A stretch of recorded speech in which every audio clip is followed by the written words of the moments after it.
All right, 6 minutes after 9 o'clock, and it's time to learn what you need to do to keep your garden looking as beautiful as it can. Carol Ann Baldwin is here to answer your questions about your lawns and your gardens and your trees, etc. The number to call in is 352-622-9622. I'll repeat that in a second. Just know that this is a full-hour show, and we invite your calls, and the earlier you call, the longer Carol Ann has to answer your question completely. So, again, 352-622-9622. Good morning, Carol Ann. Good morning, Larry. How are you doing this morning? I'm doing good. You look nice. Nice green. A little green, yeah. Kind of countering the autumn effect, right? Yeah, well, the green, I mean, it's leaves. It's Do you know it is a real pretty thing that we have here, and I know we've talked about this almost every autumn, is that golden, I know you don't like the rain tree. Rain trees. Oh, I know. They're in bloom. But isn't it a pretty tree? They are. That's what I said. They're a pretty tree. They're just invasive, you know.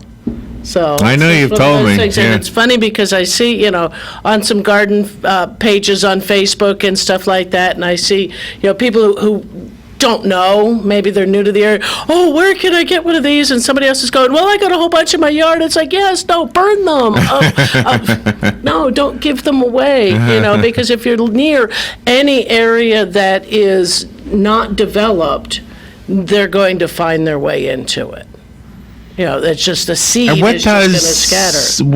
What harm does it do, though? It displaces native natural plantings because these trees get very large, so they shade out things that might have been growing in a nice sunny open field. That open field is now getting trees on it, and left unchecked, if it's just an undisturbed empty lot, it just begins to get more and more. So is there a way to have it without contributing to the problem that it poses? Not really, because you can keep them out of your own lawn because you mow and weed and things like that. But birds are going to carry the seeds. The wind is going to carry the seeds, things like that. Like I said, if there's an undeveloped lot anywhere, nearby, if you live in downtown Ocala, it's not going to end up in the Ocala National Forest because of your tree. But if you live adjacent to the Ocala National Forest, it can end up in the lots neighboring to your property if you had it. By the way, I went to Lowe's to get some bug spray. Okay. This is not a question about bug spray. I was amazed because it's in the same section as the weed killer. Right. I was amazed how many weed killers there are. It's like a whole gigantic section. There's not really that many of them, though. No? There's different brands. Oh, okay. But the chemicals themselves are very, very, either very similar. They could be the same chemicals, but they're different variations, different mixes. So why does the one get picked on all the time? What's the one that gets picked on? The glyphosate. Well, mostly because it's Monsanto. It's the company that everybody hates. But the glyphosate is the chemical in the Roundup. Roundup is the word. Right, yeah. That's the one nobody likes. Nobody likes it because because it was manufactured by Monsanto, and everybody hates Monsanto. And they hate Monsanto. Why? Because Monsanto's big with the GMOs, with the Roundup. The GMO crops allow widespread use of the glyphosate. So it's one and the other. So it's it's a whole big. All right, you do have a phone call. Right. Good morning. You're on the air with Carol Ann. Yes. Good morning, guys. Morning. Speaking of weed killers and pesticides, I've heard some very disturbing news last week a couple of times about, they claim that we've lost 1/3 of our bird population in North America. And I don't know how they come across with that figure, but it's a terrible thing if it's true. Yeah, I saw an article as well. I didn't have time to read it, but it's, there's a whole lot of reasons why a lot of our migrating or just our songbirds and things like that have gone away. Some of it is possibly, you might link it to herbicides, where it's actually eliminating seed-producing flowers that they may be eating the seeds from, but it's also destruction of habitat from, building up. It's other type of things. Several years back, one of the bird seed producers with a great big name Come to find out that their seed that they were selling for folks to put in their bird feeders in the backyard was contaminated with a pesticide in a high enough dosage that it was killing off birds. It was quite a lawsuit. I don't know if anything really came of it, I don't think anybody was paid anything because this was nature that was damaged. And I believe one person lost their job in that whole thing. According to the article that I heard and read, the big two problems was with the loss of the bird population was pesticides and feral cats. Oh yeah, feral cats, even your domestic house cat, not necessarily even feral ones. When we let our family pet cat out, oh, he's going to stay in the yard. Well, no, he's not, for one. A fence is not going to keep a cat in. But even still, bird comes into your tree, makes a nest. Guess what? It's now prey to this cat. Yes, snakes and raccoons and other things like that also go after them, but that's part of nature when it comes to birds and snakes and raccoons and things like that. The family cat and the feral cat is actually one of the biggest killers of songbirds as well. And same with fire ants on some. An observation that I had in my where I live here is I did not see one hummingbird this year, and we always had plenty of them. Hummingbird, it might be that there was something to do with whether or not something was blooming, because they are nectar feeders. They have to have that nectar there. If we're ones to put up just a feeder, that's not really enough to get them to keep coming back to an area. They need the true plants, nectar-producing plants that they need. When we put up a hummingbird feeder, we're just feeding their sweet tooth. Really, that's just sugar water. That's not really nutrition. For them, it's just carbohydrate. It's just sugar. Another observation that I had this year is, these what I call these gecko lizards, these little lizards that are. We have so many of them that I got to be careful where I'm walking. I've never seen so many of them. Where in the past, you see one here, there, and there, but they're just all over the place. Do they kind of go like in cycles? They may, and it may even depend on weather conditions and things like that, or where they're laying their eggs. How much rain, if we're flooding, if we're not, and most all of those geckos and such like that they're not native to this area either. They came in somehow or another, got established, but they don't seem to be truly invasive, not when it comes to the little ones.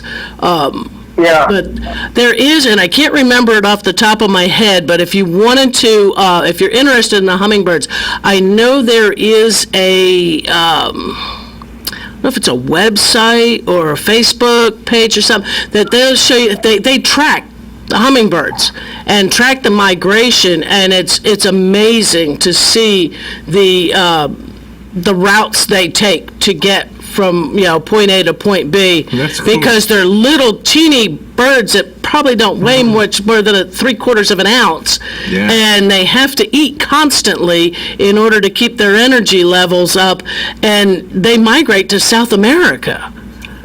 It is. But if I think if you were to call the county extension office over there, 671-8400, you can probably ask somebody. Somebody knows it. I know I should. I think I have it in an email somewhere. I have to look up. But that's pretty cool to look at and see that, where they're studying those and seeing some of those other changes that go on with them. Well, anyway, let's hope we don't lose any more bird population, because if we do, they eat mosquitoes and insects and all kinds of stuff, and if we lose our birds, we're going to be in trouble as human beings. Yeah, as with anything, if you begin to lose a population of any one natural creature due to the destruction of its environment and and interference by man, whatever, that it's not good, because it is either it's consuming one thing, it's part of that whole web. It's consuming one thing, and it is also feed for something else, unless it's a true super predator. But our birds are not. They're simply insectivores, usually seed. And they help birds also help to replant natural areas if they're eating the seeds to native plants. Yeah. Well, I love my birds, and my favorite bird down here is the bluebird. It's such a beautiful bird. It's like a robin up north, but it's got the blue back, they're just a beautiful bird. And I personally, in the field across the street from where I live, at least twice a week, I take a loaf of bread over there and break it up for any bird that wants it, and bird seed for any bird that wants it. And they know when I come. They kind of wait around me when I come. And by that time I get back across the street, I got maybe a dozen birds over there feeding. So. Right. I'd probably stay away from the bread. Actually, they've said, found that the bread isn't really good for them and can probably disrupt some digestive, that again, it's not a natural food, and so they may be consuming it because it's tasty, but it's not necessarily nutritious for them. The seed would be great. I think if you had some leftover fresh vegetables that haven't gotten, rancid or anything like that, throwing those out, the little trimmings off the end of your green beans, things like that to toss out there would be a lot better than the bread itself. Yeah, well, when I go to Lowe's, I buy a large bag of bird seed, and I spread it along with the bread. And the small birds like the seeds, but the big ones, the big black ones, they like the bread. They'll take a big piece and they'll fly. And they like to come back in my backyard and dump the bread in the wet bird bath. Right. Yeah, they sit there, they soak it before they're eating it. But again. I told my wife they're kind of like me. They like to dunk their donuts and coffee in water. There you go. There you go. They're mopping up their gravy with the bread there. Mm-hmm. Yeah. Well, let's hope and pray that we don't lose any more birds, because I hate to think of what it'd be like without having birds. It might just not be too nice. No, it wouldn't. And we need to pay attention to when and how we're putting out pesticides and herbicides, both things, in our own landscapes, to be good stewards coming from our own side of it. But educating others, our neighbors and things like that, to where they're, you could be doing everything right, but if your neighbor's out there when he's got his mask and his goggles on and he's got his big tank sprayer and he's just spraying everything in sight, we might want to say, hey, man, this is not the right time of day, not the right time of year to be doing these kind of things, and educate our neighbors as well. I know, walking my dogs every day, a lot of our neighbors have cats, and I know they go out, and they like to go out in the evening and at night, whatever they do, besides going potty. But, God, maybe they're going after birds or something, but I don't know, there's a lot of cats, and I suppose one of their choice meals is a bird. It usually is, because they can usually catch them, that they'll... Yeah. That's a fairly easy catch. Yes, we always praise our cats for being a good mouser or something like that, but, right. None of us want the half-dead gecko or frog in the house, or the bird being brought in. So, whatever we can do. Domestic cats were not meant to be outside all the time, or just put out on their own accord. If they're out there with your family and doing things, that's one thing, but they should come back in when you do too. Yeah, I know when I walk the dogs across the street, I always see bird feathers, and I know a cat probably got a bird sometime during the night or whenever. Right. And every day when I go over there, I always see bird feathers, so I know a bird has become a victim of a cat. So I just hope that people keep their cats indoors. Yeah, and it's not just the cats, but there's other things that might be going after them too. But you're right, and if you're seeing that every day, or even if you only saw it once a week, that's 52 birds in a year. Right. In one small area that have become victim to feral or domestic, or domestic feral cats, or just domestic house pet cats. So we have to, even if it was just one a week, there's 52 weeks in a year. That's a lot if you start to think about it. Okay, well, I'm sorry to bring the bad news about the birds, so let's pray that the birds have a better future, because we certainly really need them, and especially turkeys this time of year. Oh yeah, gotta keep the turkeys happy. Thank you. Bye now. Right.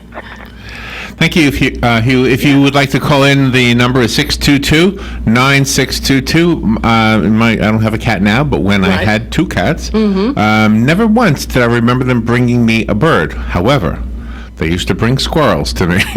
Yeah. The squirrels were not much smaller than them. Right. I've had the squirrels. I've had a bunny or 2. Oh, really? The one cat, not the cat that I have right now, which is actually my daughter's cat, used to bring, one of her other cats used to bring my grandson the lizards. Drop them at the foot of his bed. Isn't that funny how they bring them to you, though? Because they're bringing you a gift. It is. It's, they are, here, look what I got for you. I mean. Yeah, I got this for you. Yeah, it's like, gee, thank you. You like meat, right? You're going to like this. Well, now, see, the cat I do have one time did bring me 2 times brought me a bunny. The one time I did save the bunny. Oh, really? Yeah, got the cat away, got the bunny in the box, got the cat elsewhere, and the bunny hopped off later. Got his chance to, I just kept him warm for a little bit, let him get his heart rate back where it should be, and then probably about 30 minutes to an hour later, put him out, and poof, he took off into the woods. So I think I've told you this before, that I had a relative who had guinea hens in his yard to get rid of the flea and tick problem he had. Yeah. And it worked. They're great tick eaters. I think they only had 6 birds. Right. And they were like what do you call, maintenance free, because they fed themselves and they just walked around the yard.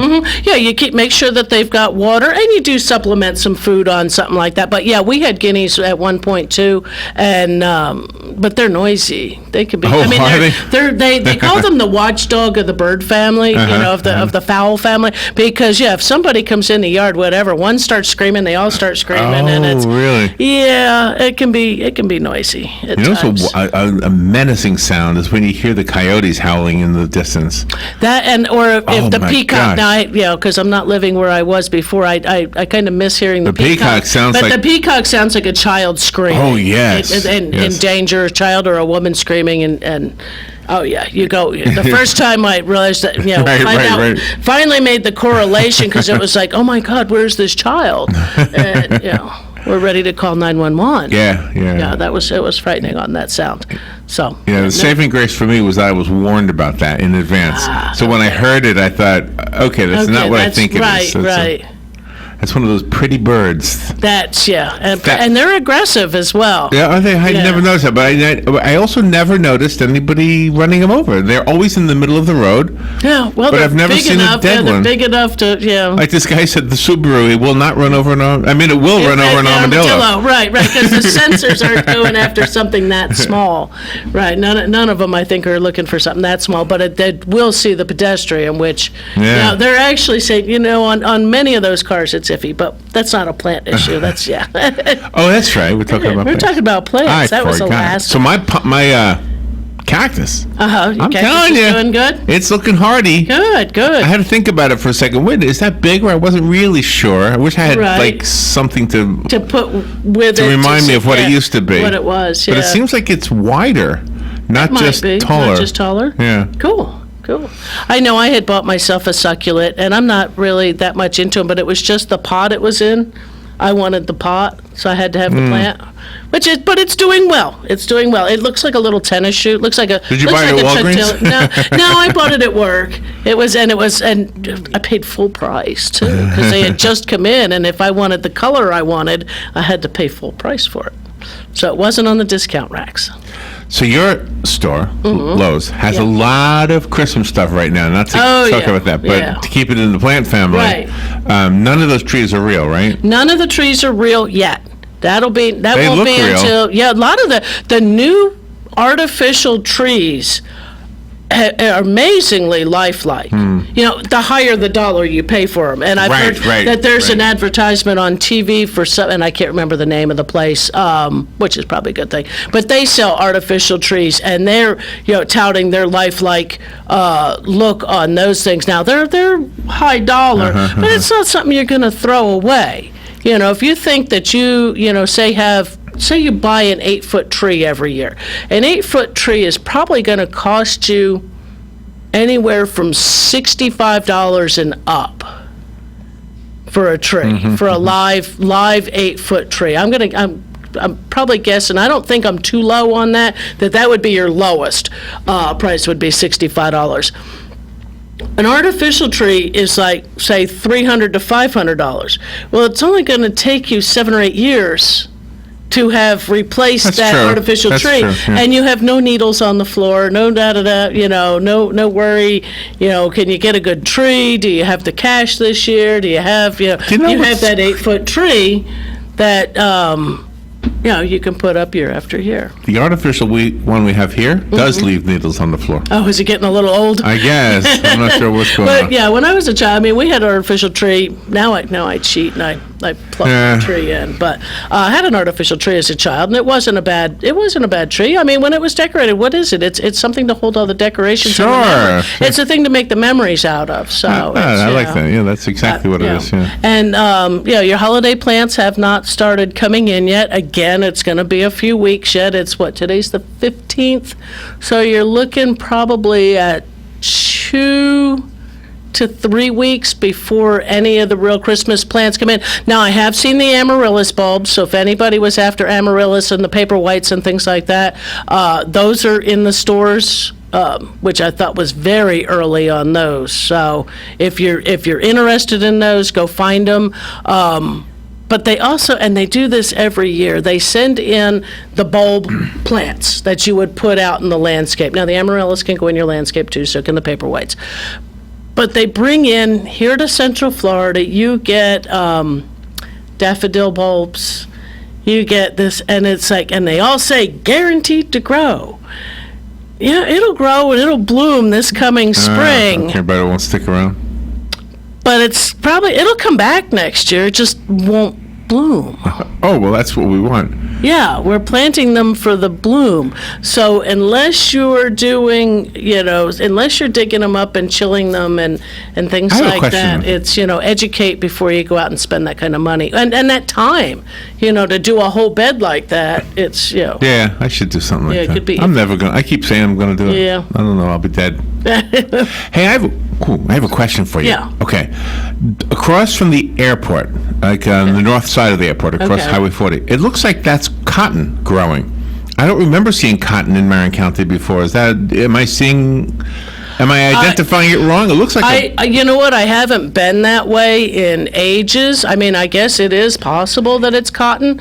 Cotton will grow. Okay, so I have sort of kind of a memory, and Robin seems to think the same thing, that when I used to work at WTMC, we used to go down 10th Street, past where the jail is now. Okay. Back then, there was just a juvenile detention center. Right. Now there's a jail. Okay.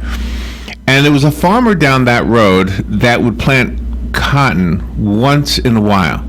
Okay. And if you remember, I worked with that radio station was owned by the ag guy, by Gary Cooper, the Southeast Agronet guy. Okay, I have now, Gary, if you're listening, I might be remembering wrong, but I thought I heard him say, and Robert feels the same way, that they plant cotton to replenish the soil with the nutrients that are taken out of it by the other plants. Have you ever heard that? On that, I'm not sure. Or am I remembering it wrong? I'm not sure on that, because I know we'll plant things like, you can plant beans, you can plant all your legumes, that's all your beans and things like that.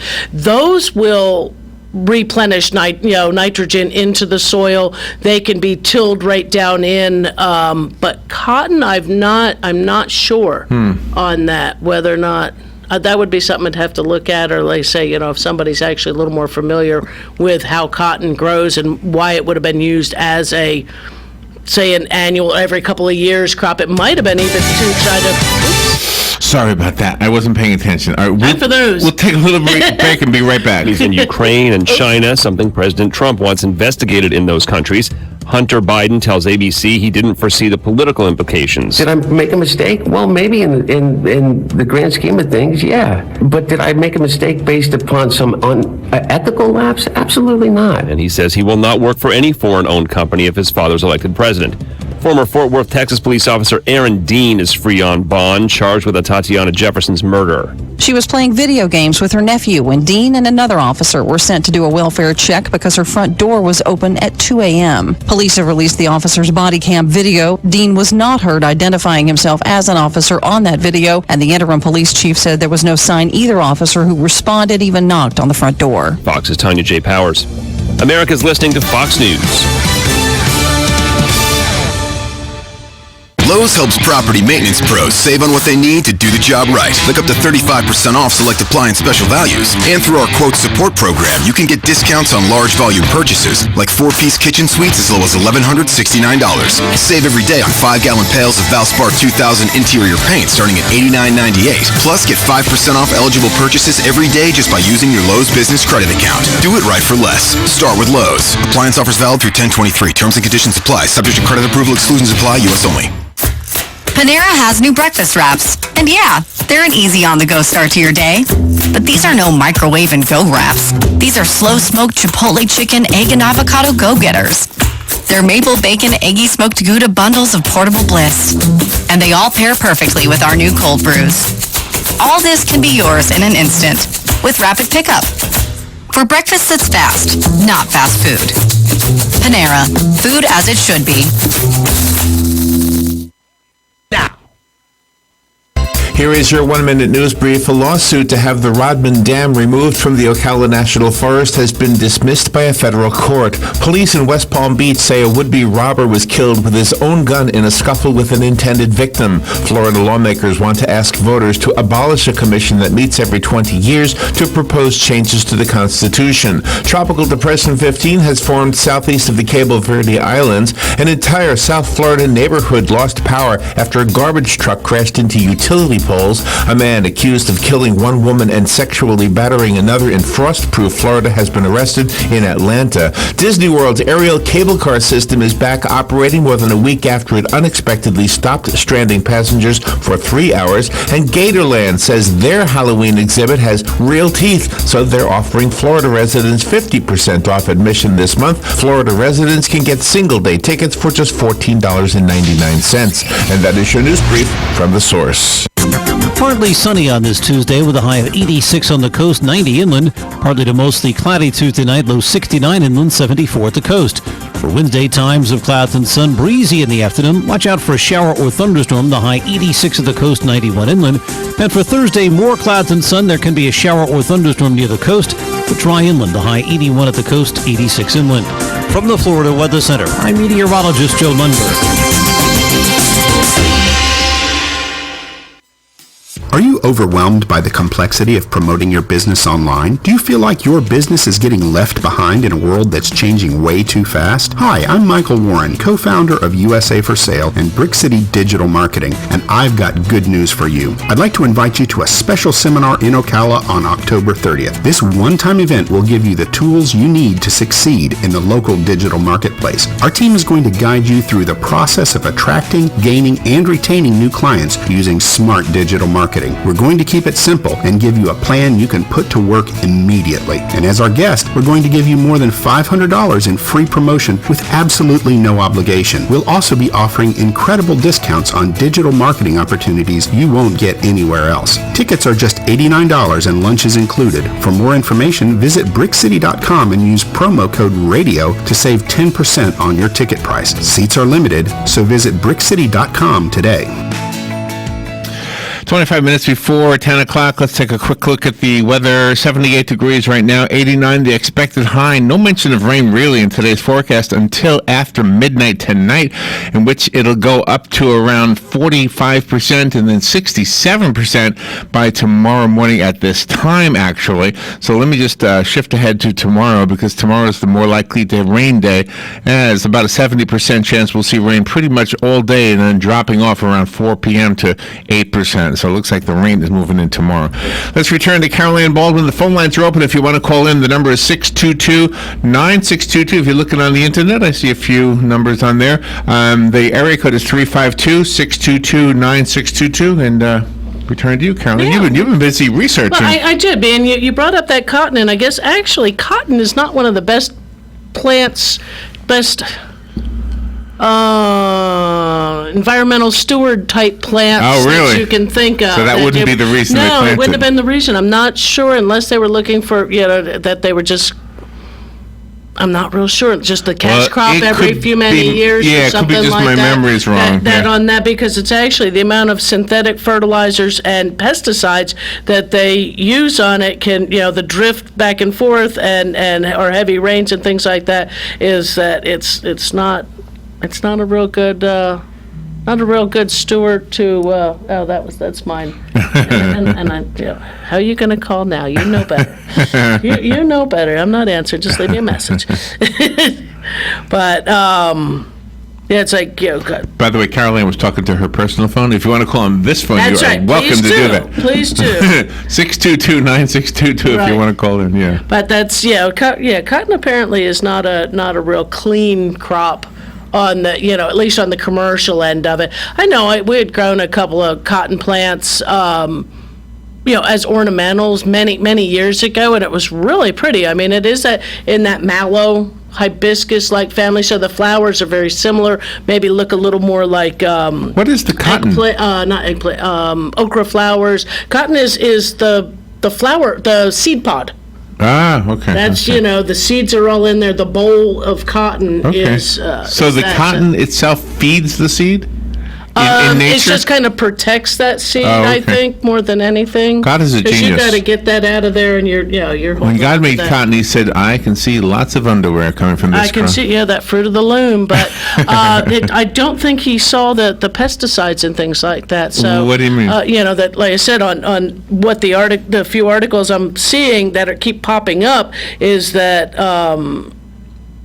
it's not a clean crop to grow because of the pesticides and synthetic fertilizers. I'm sure back in the day when we didn't have synthetic fertilizers and stuff, it was all just your manures and things like that. But you figure there's the boll weevil that wiped out quite a bit of cotton crop many years ago, and actually prevented growers from growing in certain areas. I think it is considered a commodity crop now, just like peanuts and tobacco and things like that, where you're not allowed to grow it commercially unless you have a registration number. Oh, really? And that's in order to find out how many acres to protect the price. Oh, wow. To protect the price of it because it's a commodity, and to also know where it's being grown should there be a problem with a pest issue.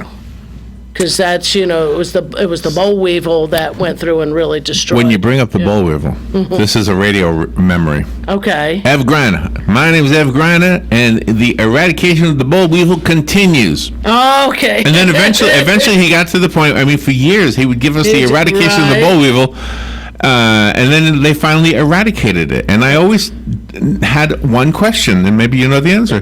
When they said they eradicated it, does that mean it's extinct? The boll weevil is gone from the planet? Probably not. They eradicated it as a serious pest issue, and they know how to deal with it. Oh, okay. And again, pesticides. It was apparently a huge issue in the southeast. It was destroying the cotton crops, and again, that's why I think more regulation is on that, as how many acres can be grown in order to protect the price, and also to be able to watch for pest issues on things like that. The phone lines are open if you want to call Carol Ann about anything that grows. 622-9622. Well, grows out of the dirt, I guess. Right. Except for the air plants. Yeah, air plants we have. They grow everywhere, and people see those, and they'll see them more as some of the leaves come off the trees and things, and you'll see air plants growing on the stems of your crepe myrtles. A lot of times, they just happen to get on there. It's the wind blows the seed. They're actually a very interesting plant. They are the Tillandsia. They are related to pineapples and other bromeliad type plants. They don't have a root system that you think of. They get all their nutrition from the air and the rain, so they're not feeding from the plant. They're just holding on. They just get a catch. Because take a look at power lines And you will see it growing on power lines. Yeah, right. You will see it growing on a chain link fence. Stand still long enough, and you'll probably find some growing on yourself. You may have to be there a while, but if you're a scarecrow, if you're a scarecrow, you may find some there. Sometimes people want to attribute that presence of that and the Spanish moss with the decline of a tree. It in itself is not causing the decline. It can, at least not initially. Sometimes a population will build up, but that's because the tree is becoming weak from another reason, because none of these have roots. They're not feeding from that tree. But it is advantageous that if there's less leaf cover, there's more area for seed to blow in, get caught on the bark, and grow more plant material. You can pluck it off of there. It's not going to hurt the tree to pluck it off of there. Things like crepe myrtles, many of those have exfoliating bark, which means the bark peels off naturally, so you won't see it on that bottom area. Or you just get your heavy leather gloves on, you put your hands around the tree and just push it all off of there. Oh, really? It'll come off. It comes right off. You can spray it with a copper fungicide. Generally, better time to do that is in, say, December, January, when it's a little cooler, the leaves are off the trees, so that you can get good contact to that. But if you've got a lot of it going, think about the age of the tree or shrub. If they're getting pretty old, that can be one of the reasons. They're beginning to get a little bit weak. Look and see how much mulch you may have piled up around those. It could be that you've actually buried those plants, that root system, deeper than they were supposed to be based upon adding mulch year after year. And crowding it in there, it's staying too wet. It's actually causing the weakening of the plant. Fewer leaves, more advantageous for the mosses to be able to come in and just land. That's all it is. It just lands, catches on there, and that's how it starts to grow. Other thing is over pruning. We have a tendency to put a shrub that's supposed to grow to 6 to 8 feet tall, and we want to keep it at 3 feet high. So we're cutting on it constantly, weakening this plant. And then we throw fertilizer on it to grow it. So we're doing this kind of thing, but go through that whole checklist. And I know people probably think when they ask me a question, I should know the answer immediately off the top of my head. But you have to go through, just like a diagnostician, of what is going on with that plant. Even your irrigation system, mature plants generally do not need additional irrigation. And if you're in the city limits or somewhere else where you're paying for water, you want to be able to turn that water off if you can. Yeah, sure. Especially in the summer months, we don't need our irrigation. Even in our lawns, those are our heaviest water users. Out there is your turf grass. Your shrubs and things like that can get by, especially if they've been in the ground more than 5 years, they really don't need a lot of water. It's your small annuals beds, your perennials beds that are going to need some water. And if you can put those on a microsystem where it's watering at ground level or pretty close to that, do it that way and have your zones set like that to where, say, this time of year where we're not getting the rain, hopefully tomorrow we'll get a nice rain, that'll water the lawn. We still don't need to water all that other stuff. The lawns maybe every 10 days. And even those perennial beds, even those annual beds would probably do better if we took the time and hand watered them. Get the wand out there. There's some really nice wands that put out a nice little shower of water that'll water right down there at the root zone. And you'll use less water. You'll water it actually more quickly and less evaporation and things like that to water early in the morning. Or you can do, if you're watering just the ground, you can do that later on in the day. Phone lines are open if you want to call in. 622-9622 is the number. So I have a quick question about the potted tree. Okay. Does the potted tree ever get full size? Not usually, because it can only grow as much as its root zone will do. So a potted plant will be stunted. So the next question is, if there's one ring per year, Does that mean it only lives a certain age and then it'll die? It's probably going to, it's going to usually shorten the life. I mean, now when you see bonsai plants that are hundreds of years old, those are taken out of containers, roots are pruned, this and that, so they're not really allowed to be root bound. So they don't have they're that just ring. removing. They probably still have the rings within the trunks of them, but they're just very, very small. Oh, really? Because they've been 100 rings in a little tiny tree. But they're not necessarily those. The ones that lived 100 years old have got pretty fat stems on them. They are larger. You do have to make that pot size because really? bonsai, if I'm not mistaken, actually means tree in a dish. Oh, really? That is the translation. I had a tree in a cup for a while. Dish. Yes, you did. It was a bonsai then, in a way. But I mean, it's a containerized. But you're also not putting great big oak trees or live oaks in something like that. I guess it could be done. Could you do a palm tree? Could you do a little tiny palm tree? Not really, No? because you don't have branching. Oh, that's the reason. Usually you're looking at that. The taproot on a palm tree is massive. It's really long. But that's on anything you put in a container. Usually that's why we have to pot them up every few years to get them to keep the root system healthy. Or even if you're going to keep the plant smaller, say you have a peace lily. Over a period of years, that plant's going to get bigger and bigger and bigger. It's going to outgrow that pot. And I've had people come in going, I've had this plant for 25 years. When my husband passed away, it was given to me. Oh, right. And he's been gone for 25 years, and it's huge. I don't want it any bigger.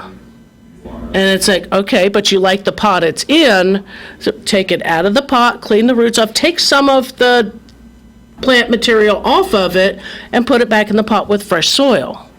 And it'll go another 4 or 5 years for you before you have to do that again. Mm-hmm. And because they will clump out and get bigger and bigger, and then boom, over time they can actually break a pot. The root systems can break a pot.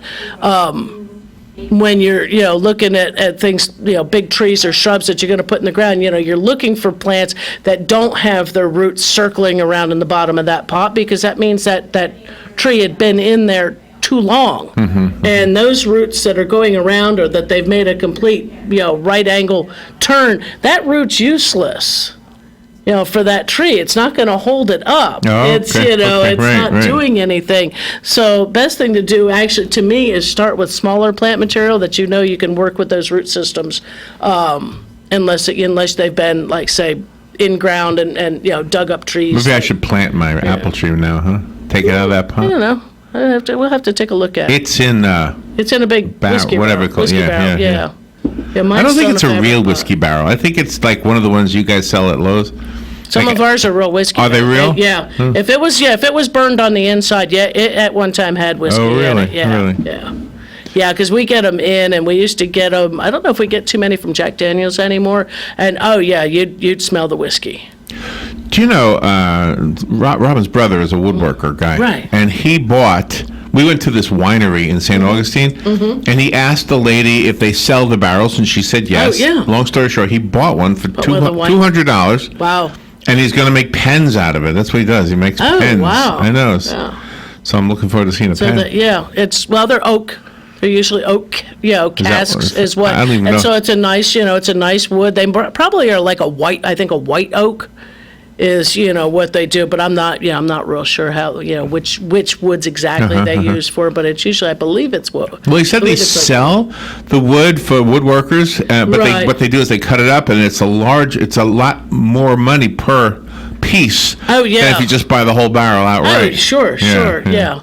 Yeah, you get the barrel, it's one that's used, it's, or usually they've been used, and, but even still, that's... So what crops, not to throw you a curveball, what crops would Ocala be known, or Marion County be known for, aside from horses? We've grown a lot of peanut. So we're a big peanut We actually county. do grow quite a bit of peanut. We grow, did quite a bit of corn. I mean, we have the blueberry farms. Quite a bit of you pick blueberry kind of thing. watermelon, I believe. We do quite That's a bit true. of watermelon. Just like around Denellen, I see the watermelon a lot. Yeah, if you're going out 40 out that way, and even out that's way out true. to 484. I don't ever remember seeing corn, but I do remember seeing the watermelon. I don't know what blueberries look like. So Blueberries are big bushes. You find those out actually in the forest areas usually. Like out on the way to Daytona, there's that whole fern thing. Yeah, we do have the fern industry out there that, But we don't grow them here. It's just only No, that's out there. I think it's because of the moisture and the forest having the tree cover enough shade, because all your fern industry is within the shade kind of thing. It's all behind that shade fabric. And yeah, I keep wondering, so, did somebody knock over the horse, or did I don't it know. fall on its own? I don't know. Oh, you didn't know the little one? I didn't know it was down, no. Yeah, it's been down since I've been sitting there. They got guys digging holes, I guess, going to stand him back. Wow. I had no idea. I don't know, probably somebody messed around with it and it got knocked over. Everybody sits on those horses all it's the like time. you're not supposed to. They're just statues. Right. Yeah, they're just in the ground a little ways. Can you imagine if you were on there and it fell? You could get hurt. Stay off of them. Stay off of real horses, stay off of copper horses. Only get on a real horse if you have permission, and stay off the the horses here and the big horses that were done for the big horse statues that are throughout Marion County. Yeah, right. Yeah, stay off of those. So what about that? I mean, like the hay that I feeds the believe, horses, I is that a believe some crop? of it, well, it is, yeah. I mean, we have it here? We have it, yeah, we have it here. I don't know if it leaves our area that much. But is used more as a local, But not many oranges in Ocala or Marion County. No, not really. I mean, there's some around Lake Weir. I mean, maybe at one time we had more up in Citra. There was more, more citrus up there. There was around, Lake Weir and things like that. But not so much. Trying to think if we, at one time we might have done some dairy stuff. But peanuts, I should try to. I don't know if I'll be able to look it up in a. Do you know where I see the peanuts is in Williston? So that's really Levy County, right? Williston's got a lot of peanuts because I think they even have the peanut processing plant. I think so. Say that one 3 times fast. Somebody's calling in. Okay. Maybe they have a clue. Good morning. You're on the air with Carol Ann. Hi, guys. You again, real quick. Yeah. See, there are a couple of places in Marion County where I've seen large cabbage farms. Okay. In Marion County or in Florida? No, in Marion County here. Okay. And one Really? is the prison farm on Baseline, where the prisoners they have a large garden area there. Right. They have a big field of cabbage in there, and there's a couple other spots too. Yeah, well, you figure with the prison, that's probably doing a lot more for their thing. I don't know whether or not they sell any of that out of the county farm, or if that all just goes to feeding prisoners within Marion County and like City of Ocala, whatever. But yeah, I mean, there's a lot of cabbage and potato grown in the state, but And they don't like the inmates to grow strawberries. Did you ever hear that? No. Because strawberries make them break out.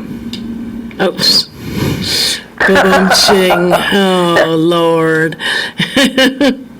Evidently, the prisoners are having a lot of coleslaw. Yeah, coleslaw and little corned beef and cabbage going on. But it could be that it is. Coleslaw does keep you bound up, just so you know. But that would that's it could be that it is. I'm not real sure how that works with the sheriff's department and the prison farm, of whether how much of that might be crops that they can use to. But that's a relatively small area. I mean, compared to a big farm. And I know that there's I don't think it's in Marion County either. I was going to say a decent truck farm. No, I think it is in Marion County, up 441.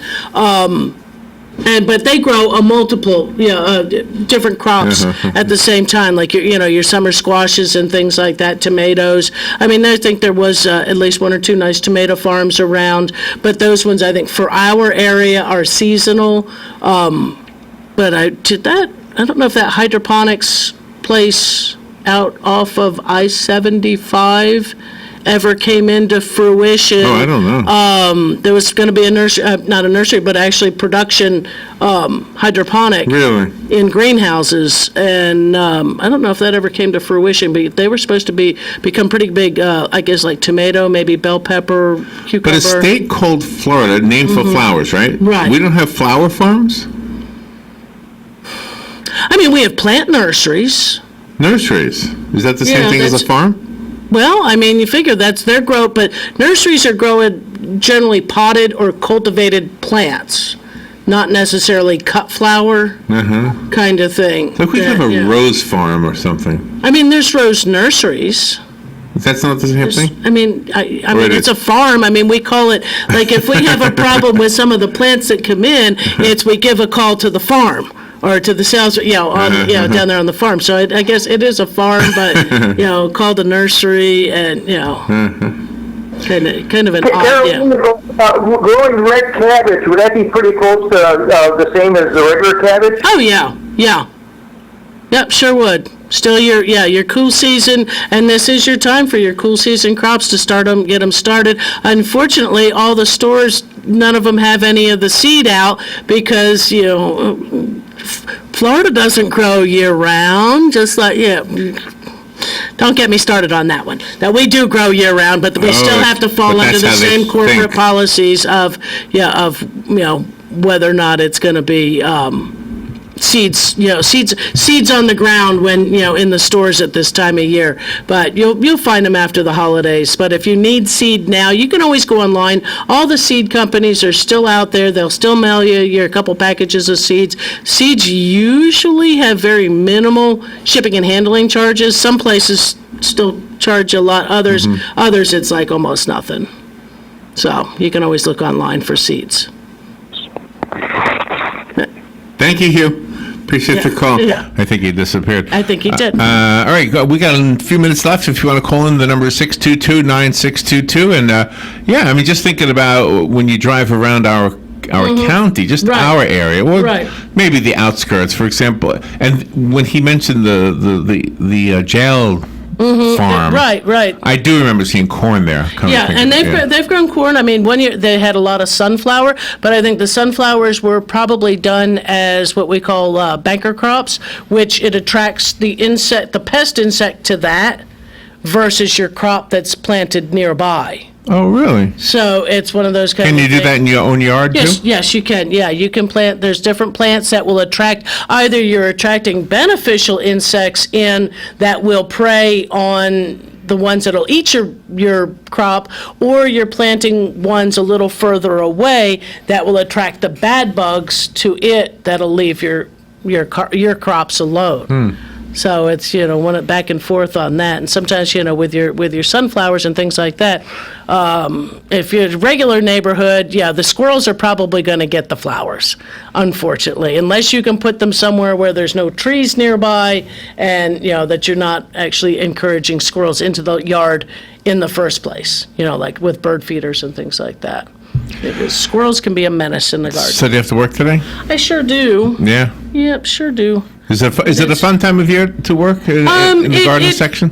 It is. It's a transitional time because we're going between that summer, and the cool season plants. Yeah. So it's like you find some in both and this and that. But right now it's like, please don't send me cool season plants. It's still too hot, but they have to. And people just take care of them properly, and they'll take. It's just we have a hard time with them in the nursery just because it's our waters aren't pros. Okay, gosh. What do we got? We got about a minute left? You have a minute and you have a caller. Good morning. You got very little time. You're on the air with Carol Ann. Good morning. This is Mark. Hey, Mark. Yeah, I was just listening to you, and you were talking about the crops that grew in Marion County. Yeah. Years ago, 50 years ago, they had everything. They had watermelons, tomatoes, okra, cucumbers, cantaloupes, corn, just about everything. It had a great cattle industry and everything. Right. But then when the horse farms come in, first it was the horse farms, and then the subdivision followed the horse farm. I remember Buddy Huff used to have a great big orange grove up around Orange Lake.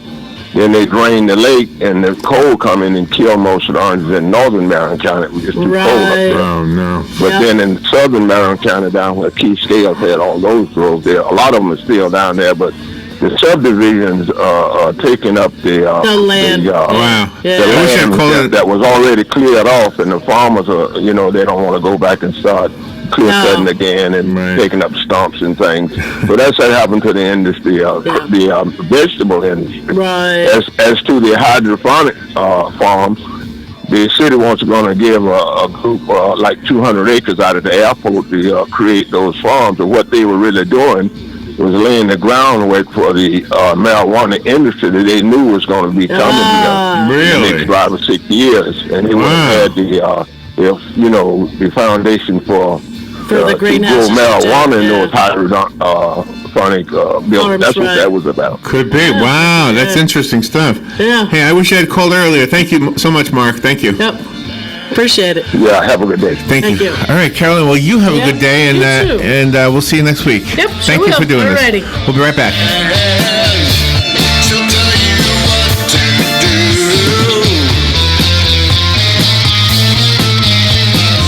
Broadcasting from the Paddock Mall Studios, this is WOCA, Ocala. Need to help customers and the properties you manage stay safe, like smoke and carbon monoxide alarms, fire extinguishers, security lights, escape ladders, and more, all at great savings.